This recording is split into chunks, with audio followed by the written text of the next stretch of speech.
Sa dami na nagbabago sa mundo ngayon, minsan nalilimutan natin ang tunay na kahulugan ng pagiging haligi ng tahanan.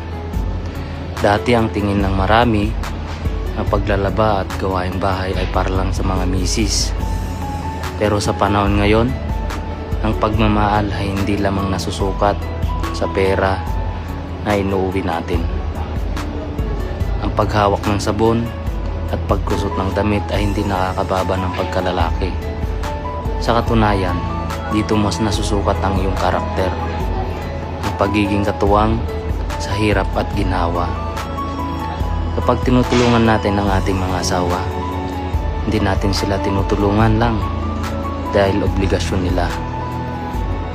Ginagawa natin ito dahil pamilya tayo, dahil ang pagod niya ay dapat ay pagod mo rin. Mister, huwag kang mahihiyang humawak ng planggana.